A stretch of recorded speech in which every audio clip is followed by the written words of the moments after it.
welcome to the deep dive. Today we're really trying to nail down what's actually confirmed for Grand Theft Auto VI. There's so much noise, but we want to get to the core facts.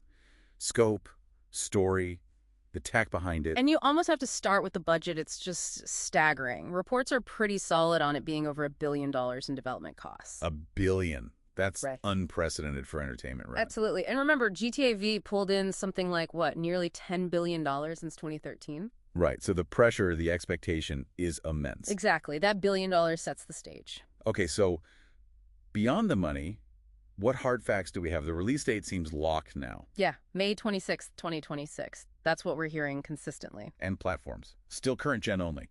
PlayStation 5 and Xbox Series X and S exclusively at launch anyway. Running on their own engine, Roji. Right, the Rockstar Advanced game engine.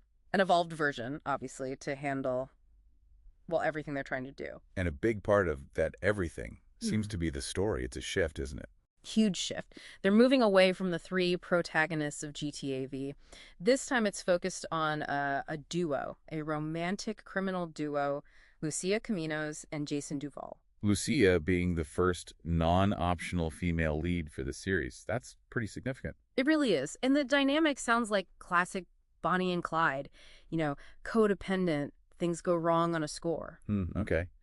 Bonnie and Clyde is a familiar trope, though. What makes this feel different? I think it's the emphasis on dependency. They have to rely on each other. It's not just choice.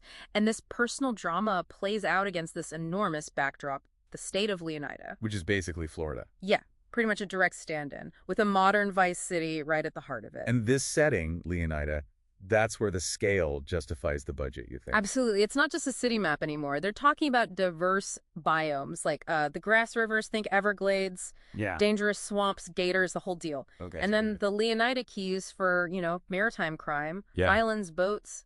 It adds a whole other layer. That level of detail, that environmental complexity, that must be pushing the tech hard. Precisely. That's the goal, a generational leap in the simulation, the visuals. We know the updated Rage engine is using things like Retrace Global Illumination, RTGI. Right, for more realistic lighting, shadows, reflections, especially in dense places like Vice City. Exactly. It simulates how light really bounces around, adds a ton of realism. Okay, but here's the catch we keep hearing about. The performance.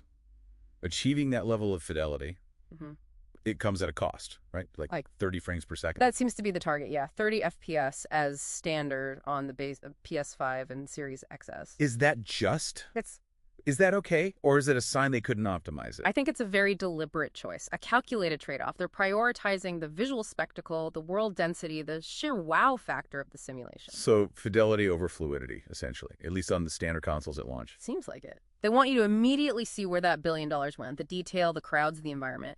The frame rate takes a backseat to that initial impact. Right, so wrapping this up for you listening, what are the key takeaways? You've got this narrative focus on a codependent criminal pair, Lucia and Jason. And then technically, it's all about pushing the boundaries of scope and visual density, unprecedented scale. Even if that means accepting 30 FPS as the standard to get that richness. Exactly. But there's one more angle to this, the financial one we started with. That $1 billion budget. It's not just for making the game, it's strategic. Oh, so? It builds what they call an economic moat. It makes it almost impossible for anyone else to compete at this specific level. Who else can realistically spend that much to build such a complex, hyper-realistic open world right now? So it's about cementing their dominance in this genre for years to come. Pretty much. This isn't just another big game. It's potentially setting an industry standard that locks competitors out for the foreseeable future. It's a power play. A fascinating thought. Something for you to chew on. That's all for this deep dive.